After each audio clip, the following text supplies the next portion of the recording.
An important file yesterday came before the legislature, and all party support declaring intimate partner violence an epidemic in Nova Scotia. And one of the people that was behind this motion yesterday was the leader of the NDP, Claudia Chender, and she joins us on the line. Claudia, how are you? I'm good. Thanks for having me. Busy weekend. What does the leader of the NDP do on the weekends? Do you just hang with the fam, or is it nonstop 24/7 for you? Well, I try to do both. This weekend I have some community events and some work, but we'll try to mix in a few soccer games and family dinners with that. Absolutely. Now, tell me a little bit.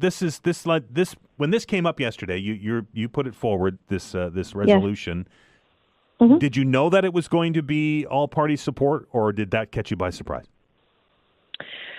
Well, listen, I think it was a surprising day, but the fact of the matter is that we really strive to put forward legislation always that is in the best interest of Nova Scotians. And this particular piece of legislation came straight out of the recommendations of the Mass Casualty Commission.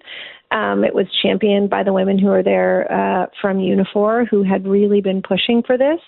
But, from my perspective, it was kind of a no-brainer. The Premier had acknowledged that he accepted the recommendations. And so we were surprised it passed yesterday. But look, when the reporters asked me in the middle of the day what I thought after it didn't pass, I told them I thought it would pass this session, because I really did. I really think it's important. I think I've had lots of interesting conversations with folks who say, well, is it really an epidemic?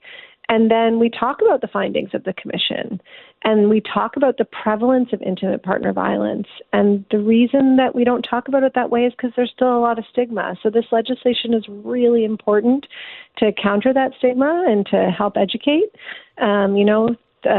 30% of women, 22.5% of men, lots of non-binary folks. That means it's in our families, it's in our workplaces. And this is one step towards making some important changes.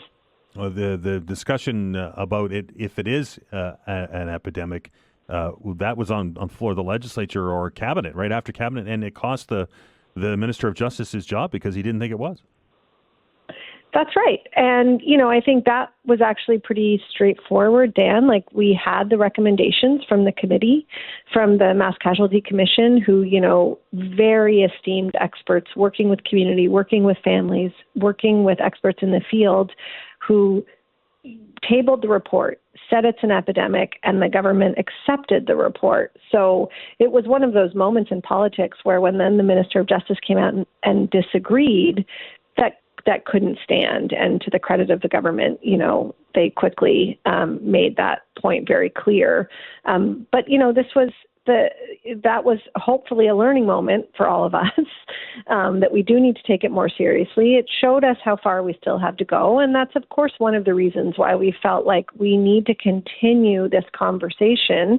And there are many more recommendations that flow from this and from other national action plans. So this is the beginning, not the end, but it was an important step, and it was a really good day in the legislature. Claudia, now that this recommendation has been passed unanimously and is now or will be proclaimed into law, what does it change? What does this law do? Well, what the law does is take that recommendation, which is to name intimate partner violence as an epidemic, and put it into law. And so what that means is we need to treat it like an epidemic. And unfortunately, we all have had some experience with how we treat epidemics, but that requires a societal response. And so lots of the pieces of that response are things we've been working on. We need more genuinely affordable housing so women can get to safe places. We need, in the report, it specifically says epidemic level funding for frontline organizations that are working with women. And there are lots of amazing organizations in this province, Adsum House, Alice House, all kinds of amazing advocates, Avalon, who are working with women and gender diverse folks and men who experience this kind of violence. And so I think we're going to be looking for those concrete actions, and we're going to be looking for change. We're talking about real people. We're talking about real people's lives and health and safety. And so we're just this is one way of working to ensure that people can live safe, healthy, fruitful lives in our province. And that's obviously something all members of our legislature and all Nova Scotians can get behind. In supporting this legislation, did the government committed to providing that funding that you're talking about? Have they said we're going to spend X amount or we're going to fund this? The government has increased funding to those frontline organizations in the last budget, but that will be a focus of ours coming into the next budget session for sure. And as I say, I think the import of this legislation is that they're not just saying they accept the recommendations of the commission, they're legislating it. And so from our perspective, that implies that they are going to also follow all of the recommendations that flow, and the funding and many of the other things we've talked about are in there in black and white. Claudia, a victory yesterday, obviously a good day, as you said it, at the legislature, but work continues and we're back at it. And today you're introducing some legislation about the Coastal Protection Act. Can you give me the highlights on that? Sure. Well, listen, we have a Coastal Protection Act that has been passed by all parties that's just sitting there waiting to be put into law, proclaimed by this government, and they have said that they won't. And I have to say it's pretty inexplicable. It's something that hasn't happened in my time in politics other than this bill, where all parties passed a bill. Everyone supported it. It was not controversial, and the government backed down.